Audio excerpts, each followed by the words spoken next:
Thanks for tuning in to the Urban Scope podcast. I'm back with another NFL topic. And of course, recently over the past couple of weeks, Justin Fields signed to the Kansas City Chiefs. And of course, with the injury of Patrick Mahomes, they needed some extra insurance. So they went to go get Justin Fields, which most people think it doesn't make sense. But in a way, it could make sense for some of the parties involved with the Kansas City Chiefs. Now, with the Chiefs signing Justin Fields, what does this mean for the legacy of Patrick Mahomes, or what does what does it mean for the legacy of Andy Reid? Now, most people don't think this is a good signing because of Justin Fields' past with Chicago Bears and with the New York Jets and with the Pittsburgh Steelers. So most people are like, well, he wasn't really successful in those locations, so why would he be successful with the Kansas City Chiefs? But most people are not considering the Andy Reid factor. Andy Reid is pretty much performing enhancing drugs figuratively for these players, especially the quarterbacks. Now, Alex Smith was drafted pretty high up, I believe the first pick with San Francisco, and it went pretty bad before they put in Colin Kaepernick and traded Alex Smith to the Kansas City Chiefs. And pretty much the rest is history from there because Alex Smith became a very prominent figure in Kansas City with the addition and ascending of Travis Kelsey and Tyreek Hill and the pieces that they had around him before ultimately he passed over the reins to Patrick Mahomes. Now, if you look at the history of Patrick Mahomes in college, he pretty much didn't win a lot. I mean, he had a game for it. He threw for, I believe, 700 yards, but he couldn't win anything. And he didn't have any big names around him in college, but in college, you really don't really need the big names. You need a premier coach to take you to the next level. And that's what Andy Reid did. He turned Patrick Mahomes into an average player into a superstar. And most people think it's just because of Mahomes' skill set, but no, he has a coach that's creative play calling, very creative with the play calling, being able to scheme to get guys open. So Mahomes does improvise a lot and kind of scrambles his way open for players, but a lot of that is, I believe, is Andy Reid's doing because of his wizardry with the play calling.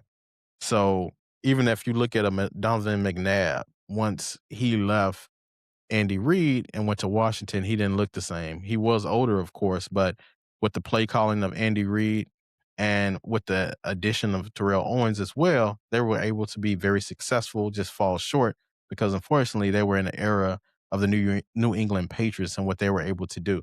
So, but if Justin Fields looks any resemblance of what Sam Darnold was able to do with the Seahawks last year, this past season, it grows the legend of Andy Reid because no other coach has been able to do that.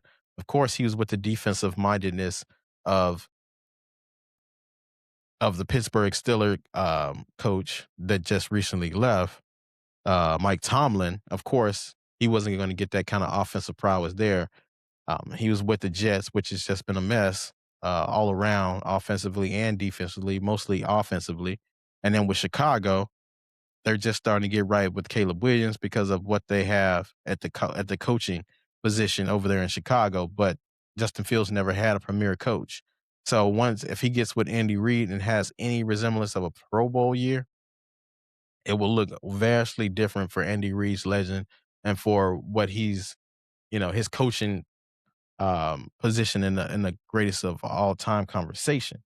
Now on the flip side, this makes Patrick Mahomes looks lesser in the equation. It's going to be that Bill Belichick, Tom Brady conversation of who who was more impactful and who had the more um who was more responsible for their ascension or for their success. Because Patrick Mahomes was in the air raid system at Texas Tech, which is, produced a lot of passing yards for these quarterbacks and a lot of gaudy stats that no one really attributed to success because they were putting up a lot of yards, but weren't winning a lot of games. And they were behind a lot, so they had opportunity to pass for a lot of yards. So those yards are pretty empty, as far as statistical value or winning values goes. So if Justin Fields has any kind of success, especially if they can make the playoffs or Mahomes doesn't come back in time for the end of the season, and they have a good record, especially with Kelsey coming back and being on the downside, them not having a premier receiver right now, they'll probably get one in the draft. But if Andy Reid's able to make Justin Fields that guy, it's gonna make Andy Reid look more of the responsible party for the success of the Chiefs' ascension because Andy Reid was able to do great things with Alex Smith, who was most considered a game manager, and he was still with a young Travis Kelsey and a young Tyreek Hill. Some can argue that maybe if Alex Smith stayed the quarterback a few more years, that they would eventually won a championship or a couple of championships anyway. So this will strengthen the case for Andy Reid and maybe lessen the case for Patrick Mahomes. So this Justin Fields signing is pretty huge on the aspect of legacy because the legacies will be affected because you can create a narrative for either party depending on what happens. So is it more Mahomes or is the system or the genius or wizardry of Andy Reid? So this will be yet to see. And of course, we'll follow the story. And until next time, see you next time.